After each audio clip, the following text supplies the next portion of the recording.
Welcome back to Supporting Physician Spouses. I'm Katie, and today's episode is a special one and will be a little different because we have asked you, our listeners, to send in the questions that you have for Kendra's husband, Dr. Harvey. And what unfolded was an honest, insightful conversation from the physician's perspective.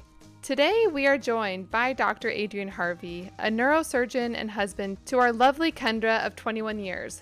Together, they've raised 5 children and have learned how to grow into a collaborative partnership in their marriage. That journey hasn't been without challenges, but it's also brought some of their most rewarding growth, all while Adrian works to keep family a priority within one of medicine's most demanding professions. Let's get into this conversation. Welcome, Kendra and Adrian Harvey. We are so excited to have this interview with both of you. We have a special treat. This is my husband, Dr. Adrian Harvey. We're grateful that he's been willing to field some questions. Yep. Glad to be here. Why don't you give some more information about yourself, Dr. Harvey? First and foremost, I'm Kendra's husband. I am a neurosurgeon. I practice with Texas Health Neurosurgery and Spine Specialists in Fort Worth, Texas. I'm in a group of 8. I've been out of training since 2013 and completed a residency in Illinois and then a fellowship at MD Anderson in Houston, and then worked first in Phoenix for about 3.5 years at Maricopa Medical Center, which was great, in conjunction with MD Anderson. But ultimately, I did a short stint at another hospital, long story there, and then finally we've ended up here in Texas, and I love it. That's so awesome. Okay, I want to start, Adrian. Have you known forever that you wanted to be a physician? Yeah, that's a great question. Actually, no. I grew up a total airplane geek, and an exciting weekend for me would be to watch Top Gun and dream about being a naval aviator. And so until my mid-teens, that was my plan, was to be a fighter pilot. But I then spent time and shadowed with a guy from church who was an interventional radiologist, and started to understand what he did and got excited about that. My mother was a nurse for 30 years. And so I went back and forth in college. My road hasn't been the typical one into medicine, and it was a bit of a long, hard road where I needed to learn some things, but I did ultimately. And in regards to neurosurgery, kind of hard to say. I remember in college, I would go study in the library where all of the journals were. And if I needed a break, I would go get the journals and just start reading them. I was really interested in cardiovascular surgery, orthopedics, but I'd also grabbed neurosurgery. And it was just, at that point, a mystery to me. I had no idea what most of the words were. But then as I got into medical school, things just happened that I was guided towards that field. I ultimately decided upon it. That's super fascinating. I love that, like, for your break, you're like, let's go read some medical journals. Yeah. You're a different breed, I think. That's amazing. I guess. You meet Kendra, your 3rd year of medical school. What was it like starting medical school single and then meeting her? So it was hard. I think there was a whole bunch of people in my medical school class who were married. Most of my friends were married. I had a few that weren't. And so it tended to coincide with my church group as well. And that was strange to see most of them married. And I could see that they, at least on the outside, it looked like they had this support system and somebody to talk to. There was a certain degree of loneliness for sure. Dating was difficult. And then, we met 3rd year. I was in my clinical rotations, and I mean, our story is very romantic, of course. I was going to a church fireside chat type thing, ironically, on a guy who had a spinal cord injury, which is something that I treat now. And I was walking in a little late, and of course people parted, and there's this beautiful girl sitting there in one of the pews, and there was an empty spot, and the lights shone down, and whatever else. And I sat next to her and kept looking over the whole time. Probably didn't concentrate a whole lot on the meeting, but ultimately we started talking, and that was a good thing. And then in the meantime, I think at that point, I might have already been offered a research year at Barrow Neurological Institute, which is a world-famous institution in Phoenix for neurosurgery, and was just very lucky to get that. And so that kind of led us up to our dating. I love how our paths cross in just the most beautiful ways, even if it is just a convenient spot in the middle of a fireside. That's so sweet. And then obviously with your timeline, Kendra, you posted this week about how you met in the fall, you were engaged early spring, and then married maybe just months after. So it was a whirlwind. Like I mentioned on that last episode, we were both older. So I know Adrian kind of skipped over a couple of years in between college and medical school. I also was a little bit older. And so I think at that point, we both knew what we were looking for. And we were really eager to get started on life because all around us, all of our peers and all of our friends were so much farther ahead. When my mother was my age at 28, she'd already had all 5 of her children. And so I felt like a real slowpoke that I at that moment wasn't married and didn't have children because that's all that I really wanted. And yeah, we met really fast. When I say it was October, it was the end of October. We didn't even have our first date until November. And then January, we were engaged, and March, we were married. And before our first anniversary, we had our first son. Wow. What were we doing? And now you guys are parents of young single adults. And can you imagine one of them going through that process and not being like, slow down? I would have a complete fit. But if they were 28 and 31, I would probably be a little more eager, which is why I don't think anybody gave us any problems about it at all. I had been looking, so to speak, for a long time, and Kendra was just a breath of really fresh air, and it was something that was different, and she laughed at my jokes, which is huge. You usually have to pay people to do that, but she laughed at it, and obviously she was beautiful. If she was easy to fall in love with, she was intelligent and articulate, and we just had a great time together immediately, and everything just seemed to click. And yeah, there was definitely divine intervention, but also it was just very different and very good, and I recognize that.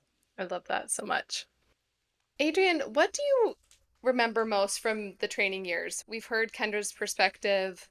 What was it like for you as the resident, as the fellow, watching your children grow up and you're like, I feel like I'm not involved enough, or watching Kendra in her loneliness or her struggle? What was that experience like for you?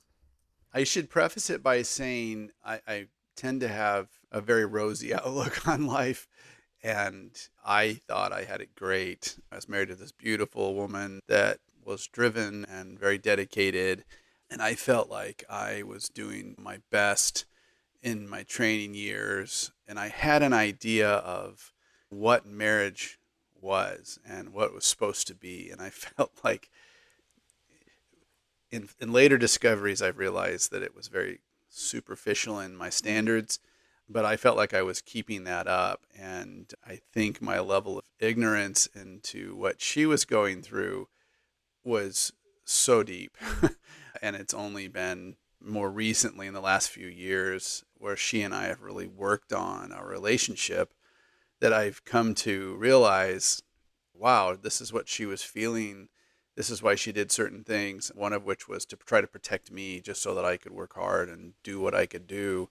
And you can imagine how I feel about that, both love for her, but also a real ache. And actually, one example was the podcast that came out yesterday where she talked about how she was mad when I got into fellowship and wanted to go into fellowship. I can't remember anything about that. That was something that was really exciting for me. And I had this idea of what I was supposed to do in life and was driven towards it in regards to medicine. And so that was just one more step that a door that was opened that I felt like, oh, this is awesome. And so I guess if I were to go back and you were to ask me however many years ago what I thought, I would have been like, hey, this is great. I have this great marriage. I love my wife. I'm true to her. I provide for her and we like each other. But there was so much more depth that I think has come, particularly because of Kendra and because of who she is and just the way she thinks. And I'm not crying, pardon me, I got a cough. And just her standards and what she wants. And I've had to wake up and say, wow, yeah, I get that. And that wasn't happening and should have been happening and could happen. I'll give some more details. He sent me a message last night. I listened to the podcast and we talked about it. And it was so interesting to me that he couldn't remember that I was mad until I remembered that the way that we interacted with each other at that time really was trying to just preserve the other person's abilities. And so he wouldn't necessarily bring things home to me that would cause me to worry. And then I wouldn't share things with him that would distract him from what he was doing. And at the time, we both thought that was a noble and a righteous and a good thing to do, to protect one another that way and to not share some of those hard feelings, because we're both operating at the end of our bandwidths to add something to that would be detrimental. And so that's really when I started writing. It was at that moment. He decides to do fellowship the end of his 5th year. I'm pregnant. I'm getting ready to have a baby. And I was mad. And I didn't let them out at my husband. I didn't think that was fair or that was useful or that would be good for me. And instead, I wrote to process those feelings and to keep them from exploding in our relationship. We've talked about this before, like patterns that we've established in relationships that are doing more harm than good at the time you think that they're good for you. But we carried that over after residency ended, after fellowship ended, it into our done with training life. And it was a difficult period of time to be there, to have arrived at that moment that you've waited for. And then you look around and you go, this isn't great. This really isn't as good as it could be. And I know he gives me credit for some of that, and I will take that credit, but also to his credit, he was really receptive as I would come to him with people that I was learning from. One of those mentors being Jennifer Finlayson Fife. As I was introduced to her work, my eyes opened up to a completely new way of living, to a new way of being in relationship with somebody. Jody Moore, same type of thing, a new way of seeing my life. And I thought, okay, this is probably what's missing, and I need to learn and I need to develop and I need to grow so we can get past this. And I would invite him to do it with me, talk about these concepts or to listen to podcasts or to read books. And again, to his credit, he was very receptive to doing that and engaging in that process with me. Did that mean it was perfect and we still didn't have stumbles and obstacles? Of course not. I think what this brings up is how easy it is for couples to blame training. It's so easy to be like, this is the reason why we're not connecting. Yeah. But at the end of the day, you remove yourself from training, you get on to the next step, and oops, the situation had nothing to do with it. It was all us. Yeah, that's a terrible realization. It feels awful. Yeah. So what's one piece of advice you both might give couples at any part of the journey to build a strong relationship amongst the stressors of the training? Yeah, I think it all just comes down to communication. I will say one other thing that really limited me, which is ironic, was I had this idea that you should never be negative in life. You should always just be faithful and positive. And so if she would come to me and say things about the kids or something else, I wouldn't give her the depth of listening to say, wait a second, it's okay to talk and to have goods and bads. And that's what life is. It's not all good. There's definitely a dichotomy in life. And so my advice would be from the very get-go in regards to medicine, whatever stage you meet in, is to, first of all, listen to other people who have gone through it or are going through it. And, that your work, obviously, both of you, that's your very purpose, and it's wonderful. The second thing would be to decide together, hey, listen, this is only a job. And as much as it's fun and rewarding and there's a lot of benefits that come through medicine, there's easier ways to make money and to do things, and decide if you really both are up for this. And then finally, I think just trying to appreciate each other and try to look through each other's eyes. Okay, she's going through this because I'm gone, and vice versa. And then really express that appreciation. And then otherwise, you have to court, you have to date, you have to continue, whether it's, hey, let's go to Costco together. We do other things as well. We've learned that, but you just have to continue that relationship. And it takes a lot of work, but it's so worth it. So worth it. That's great. I'm happy to hear it because I'm like, okay, none of that's rocket science. I love when I get advice. It's just walk more. I'm like, oh, okay, yeah, I can do that. Kendra, do you have anything to add? One of the things that got us in trouble early on, he referred to his rosy outlook. He is a very optimistic person. In fact, one of our mutual friends who made a comment when we were asking for questions for this said, he is such an optimistic guy. And it's like, yes, but that did cause some problems because it put all of the weight on me to figure out things, because he would be it's all going to work out. It's all going to be great. But that meant I had to do all of the stuff. So he had the benefit of having the rosy outlook, and I had to figure out how to get it all done because I knew the only person who was going to make it right was me. It took us a long time to actually get some of these mechanics right, to be able to have discussions that weren't where one person is on offense and the other person is on defense, to really be able to see things clearly and to appreciate the experience that somebody else is having. And I didn't grow up in a family that had really healthy relationship models or how to deal with conflict. It was usually just ignore it long enough and it will go away. And I brought that with me to our marriage. And to some extent, I taught him to do that too. And so there were lots of things that were happening that should have been discussed, but it was always, I'll wait for a better time, or I'll wait till somebody's in a better mood, or we'll wait till somebody's not on call. And you just wait and wait. And then those things never actually get resolved. And so we had like several years of backlog stuff that was percolating to the top. And then you add in stresses of moving and changing jobs, and all of those things just trickled up to the surface. And it created this really tipping point where our relationship could have gone a couple of different ways. And we're still here, but that's not to mean there weren't some close calls. And one thing I would say too about that is I've had to go through over the last few years just some heavy realizations, and I compare myself to one of the kids in that, sure, I would bring home an income, but Kendra carried a huge amount of weight in regards to the finances, and my excuse was, oh, she just likes to do that, she's good at it, or just little things that I realize were just as much my responsibility as they were hers. And I had to realize that, hey, listen, there's a lot more that I can do to pick up the slack there and not be the sixth kid, but be the husband and the father. And that's been huge in our relationship as well, for whatever that's worth with what she was saying. It's important. Yeah, I feel like my spouse and I are coming onto that bandwagon too, of the mental load of just running a household, and how the traditional roles of one spouse is working, the other just does everything. Yeah. It's amazing. The second your eyes see the weight of the mental burden, you can't go back. You can't unsee it, fortunately.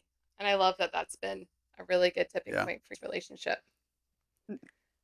It's definitely fortunate that you can't unsee once it's been brought to your attention. He's a neurosurgeon. He was working really hard all through medical school, all through residency, all through fellowship. Those first years out of training, it's hard work. I justified carrying all the mental load because, he's already doing so much. Not understanding that wasn't helpful for either of us. He still had time. And I know it's easy to be like, oh, they don't have any time. There's time to make a phone call on the way home from work, to stop by the grocery store and to pick something up, to engage in that process. And like I said, we've come a long way. Just this last week, my daughter, who usually drives the girls to school, every other day she has late start. And so she wasn't going in, and I was going to take the girls. And he's like, no, I can do it. And then he comes home, and I'm still in our bedroom, and I hear somebody doing the dishes. And I'm like, what? What's going on? I thought it was my other daughter because she was supposed to do the dishes. And he's like, my case was delayed. I took the kids to school. I came home, and I'm just going to do the dishes. And I'm like, thank you. That is amazing. I hate doing dishes. I've hated doing dishes our entire life.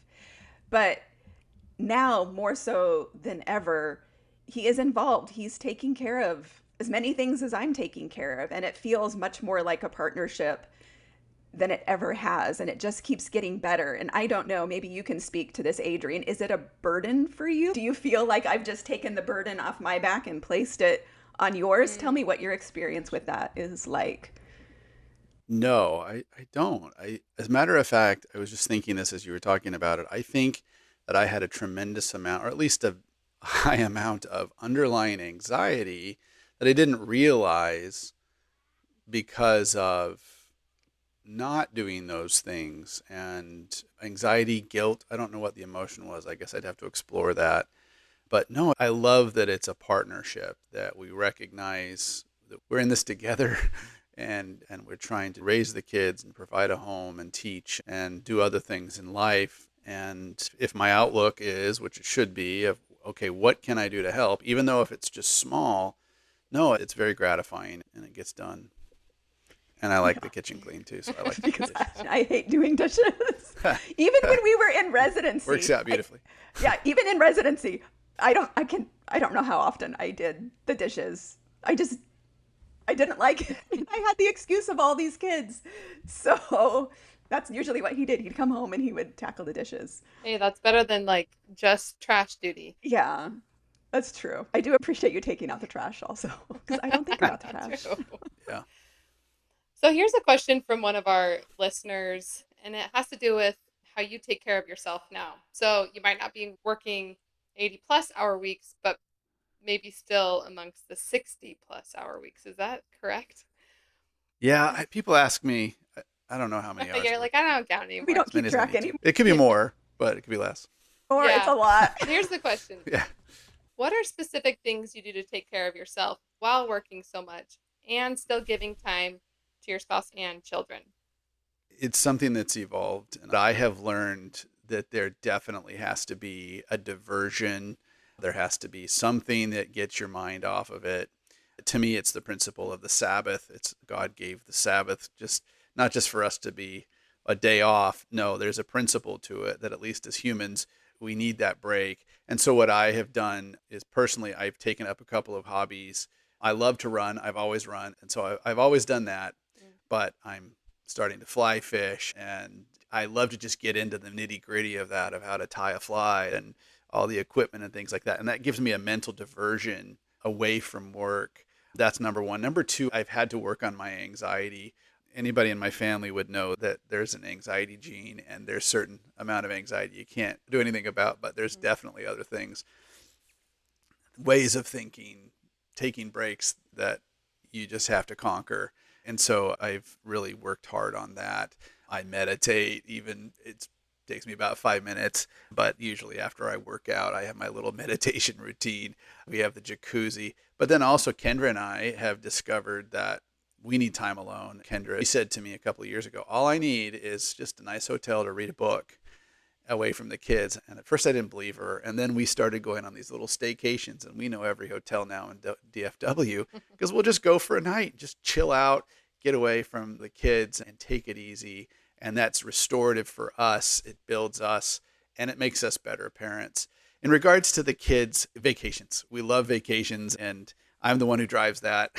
And Yes. Kendra has had to put up with me on that. Does like to vacation, but that is one of the sources that we haven't quite figured out exactly how to balance that, because I know that he needs to get away, but we can't always get on an airplane and pack up the family and travel for a week or 10 days. Like, we have to be able to find smaller things that are closer that are also restorative. And so it's really been this push and pull. Like, we can't always be on vacation, so we have to find something that's closer to home, and we're still working on that. But Adrian plans all of our vacations. I pack my bag. Love it. That's it. But no, that's been huge to me. If I have something to look forward to, either even in the day or a vacation that's coming up or something where I know that there's a break, I can work my tail off and love it. And then the kids just come with and we get to bond with them and have fun. It's very similar to my family of origin. When I go back and think about what made us a strong family, it was like we went out, we explored and ventured together. Here's another question. How would you recommend one to support their physician husband who struggles with depression, despite being done with training and also in his dream job? Yeah, that's a fantastic question. The biggest thing would be just to talk and be willing to say, what does that mean when you say you're depressed, or how are you feeling, or why, and listen, and just listen without judgment, without telling you, hey, here's how you fix that. I think that would be huge to me, just to know that my spouse supported me. And past that, I think encourage them to get help and that there is help, and be somewhat hopeful for that whether it's medication or just talking with somebody, there's a tremendous amount that can be done to at least lessen the level of depression or anxiety or however you look at it. Yeah, for sure. I feel like we need to maybe give a plug to our marriage counselor also. Mm. Yeah. Sometimes the best way to help your partner who is struggling is to just get them in marriage counseling, because those things have a way of affecting your relationship in ways that you're not even conscious of. But when one of you is having a problem, just by virtue of the fact that you're married, you have a problem. The relationship has a problem, but the problem needs to be explored. And sometimes you don't have the words or the questions to be able to facilitate that, getting a third party involved who can lead that. Because I don't think either one of us realized the anxiety that we had until it was called out. Mhm. Was that your remembrance? Yeah. Yeah, I think so. I think so. Among It's like, other it's, emotions. yeah, but it's like one thing to think, oh, I'm just a little anxious, or oh, it just runs in my family. And another to be, oh, somebody's pointing out exactly how this is impacting my relationship, or how it's impacting my performance at work, or how it's impacting the way that I'm Everything. going about my life. To have somebody else put a name to it rather than you identifying it, it was almost freeing in a sense to be like, oh, somebody saw me. Somebody was able to point out what it is, and there's something that I can do about that. And I'm guessing the Yeah. therapist gave both of you different tips or tricks to navigate it together separately, that you Yeah. can't do it and an expert and not a part of the relationship. Yeah. That's wise. I think the Yeah. value was really just in talking to somebody else, to having a third party involved in that conversation, because I can't remember any tips or tricks or anything that she gave us necessarily to work out, but just being able to vocalize some things in the presence of another person, Mm-hmm. to me, that was a magical, terrifying, and disturbing, but also wonderful experience. Love Yeah. it. I will say something about that. I remember people close to me had marriage counseling, and I thought, wow, they must have a really weak marriage, or they must have huge problems or whatever else. But then when we went through that, man, why not?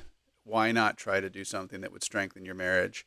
And it's not weak. It's not, as a matter of fact, it's an emboldening thing that will just make you better as long as you have the right therapist or counselor, or however you want to look at it. And yeah, it called out some things that I think we had to accept and work on. And I think we're better for it for sure. And thank heavens for her. Yeah, that's so great. Um, ooh, here's a great question. I think you'll like this one. What do you appreciate most about Kendra and her role in your life? Oh, yeah, we don't have enough time. And she didn't pay me to say that or anything. That old adage of marrying up, that is definitely my experience. And Kendra just, I've said it before, and I don't know if she probably hates when I say this, but she has the ability to run a major corporation if she wanted to or needed to. She just has a clear mind. She's extremely organized. And if she's asked to teach a Sunday school lesson, she'll practically get a PhD in that subject. She goes to the nth degree to learn about those things and then holds a standard for herself, and she keeps it.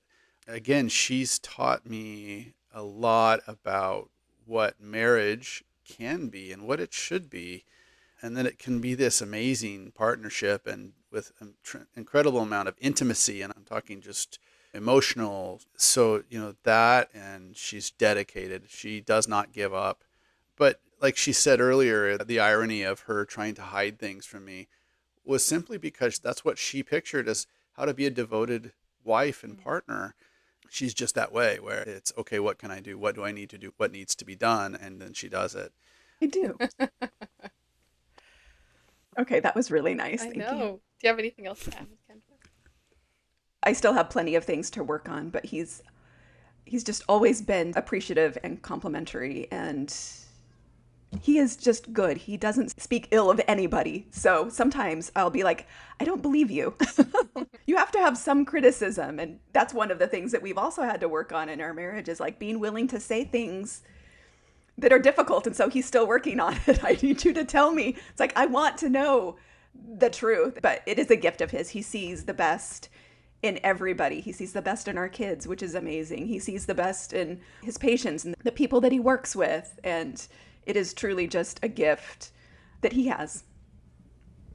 I love that. Okay, here's another. This is actually a question that Kendra posed. So she had seen this reel, she probably showed it to you, of a new resident sharing how her spouse is supporting her. And so this is Yeah. the question Kendra posed. As a resident, how can you show up for your non-physician significant other in ways you see and support them? What do you do? So yeah, if I understand the question is how would a resident help their spouse? Is that what I'm Yeah. saying? Yeah. I think if you open your eyes to look and see what your spouse is doing, you'll find it. You'll find those good things. And I just lay on the appreciation sincerely, obviously, and just recognize that, hey, listen, I know this is hard for both of us. And, how much I appreciate what you do and the sacrifice that you're making for sure. It's not brain surgery, what do you want to put it? It's simple. Just look for those good things. And I really do think that you'll find it, and then just express that appreciation. Find ways to do that, though, too. I think, what does that mean? It might mean flowers every Tuesday, or it might mean, hey, I want to take you to dinner, or hey, what can I do to help you? I think that goes a huge distance in helping your Remember, spouse. you're a resident, and remember how much I hated it when you bought me flowers in residency. Yeah, that's true. $50. That's right. That's exactly what it was. He would come home with flowers, and I should be appreciative, but all I was thinking is, crap, I got to find $50 in our budget that we didn't have to spend. So would any of your advice changed if you could remember what it was like to Yeah, be I a guess resident? that's true. It's been a while since I'm a resident. Thank heavens. I remember. Yeah. No, I don't know. There's little things. Rub your feet, back rubs, or there's ways. Just look around and see what can be done, and you'll find them. If you're looking, you'll find ways to help and serve. Yeah. What would you say to somebody who spouse is just focused on studying 24/7 and like maybe there's a little bit of anxiety driving that also? Yeah.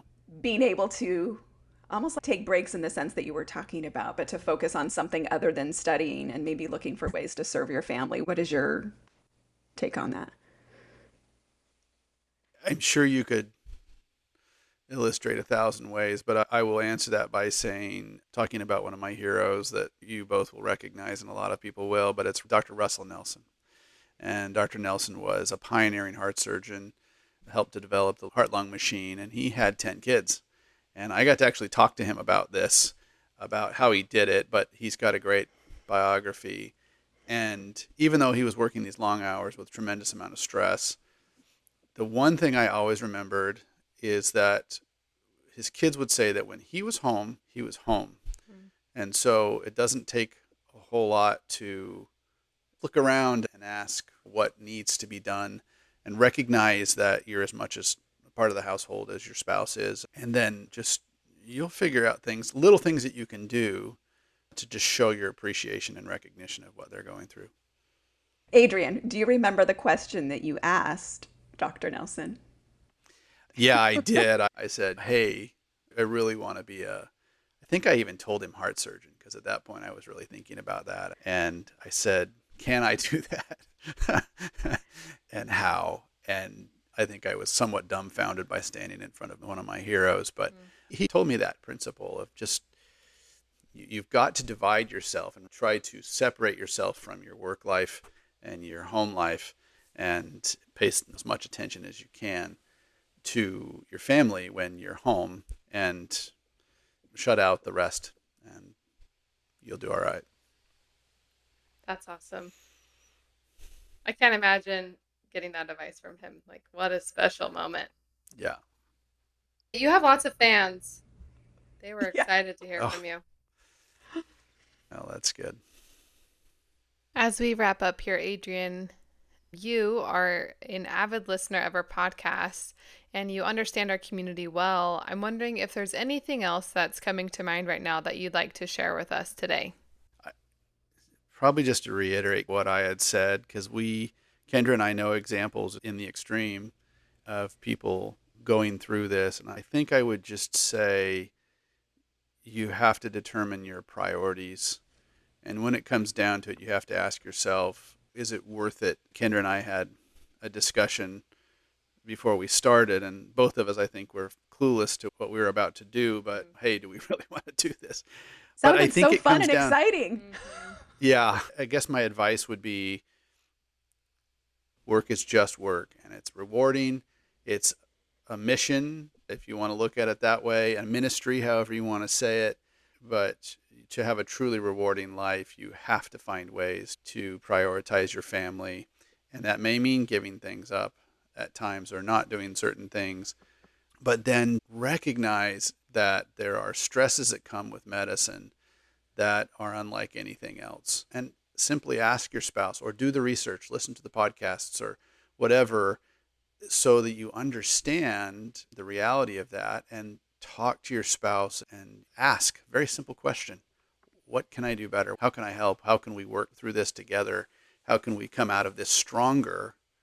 And I think if you're asking those questions, you're going to do what's right. You're going to pick the right field. You're going to pick the right residency. You're going to pick the right job. How do you reconcile? You picked one of the hardest and longest. How do you reconcile that with your previous answer that be thinking about your priorities? Can both of those be a priority? Can they coexist? Obviously, the answer is yes. But what can you tell people who are struggling with whether or not that can coexist? I'd say absolutely. I have to bring in the divine and guidance. I think God loves us, and I think he recognizes what brings us joy. And although it's great to help people in medicine, there's something that's a higher source of joy for sure. And I think in my case, I have just been led and doors opened as I've gone along. And one of them was my residency. I specifically remember there was a residency that I could have probably really gunned for and gotten into, but I recognized that it would have been a tremendous amount of time away from my family. Mm.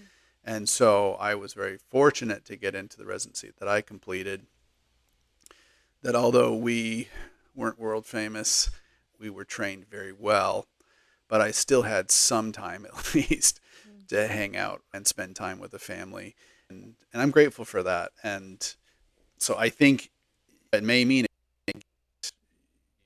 you don't go to a certain residency because it's highly malignant and just not tolerant at all of any type of break or family life. But again, step back and say, what is your priority? And you'll figure it out. You'll go to the right place. If you work together like we've talked about, I think you can make it happen. Just in case anybody's trying to get into your program, it doesn't exist anymore. It's yeah, that's true. They shut it down. That's true. They conglomerated it. Tell me about that process. Of course, I was there, but I wasn't going through the interviews. What were you looking for in those programs that signaled to you that this might be malignant or this might not be a good fit for somebody with a family? Sure. The biggest thing that I noticed was, did I get along with the residents when I rotated on my sub-Is? And this program that I was talking about, the little bit more prestigious program, I probably wouldn't have gotten along with the guy. I'm sure I could have been cordial, but I don't know. It was just an overall gestalt of their program and kind of how they looked at things versus where I had rotated. And I just naturally clung to that. That's what I wanted. So, yeah. Okay. Don't know if that answers the question. Yeah. The application process is different now where you can even interview just on Zoom. Like maybe you don't even sub-I at the program. Yeah. So it's like you almost have to ask clear-cut questions in order to be like, if I was talking to a medical student right now, and I talk to a lot of medical students, I tell them, I say, listen, here's what you need to do is pick a program or two, go there for the month or however you can do it. You be the first one there, the last one to leave. You work hard and you will have a much better chance of getting in. But also, again, you get a feel of what that residency is like and are the residents happy? And that was, for me, a huge thing, just to get an idea, and probably why I got in the program too. We definitely need to get what you two are doing out just to everyone. It's not going to be pertinent to every single student, but there's so many people who could really benefit from what we learned and are learning, and to make things so much better. So yeah, kudos to you guys. Thank you for being our biggest supporter and I know. Yeah, always listen to it first. For sure. for sure. My pleasure. It's awesome. Thank you so much. This has been really fun. And it's really fun to see you guys interact together. I love it. I love it. Love it. Thanks, Adrian. Yeah. See you. Thank you so much. Okay. Sure, Katie. Nice to talk with you. Good job. You too. Thank you. Okay. We'll catch you guys later. Okay, I can now see why Dr. Adrian Harvey has so many fans. That was such a lovely hour to spend with him and Kendra and to learn from them, their wisdom, their experiences. I hope that you enjoyed this episode as much as I did.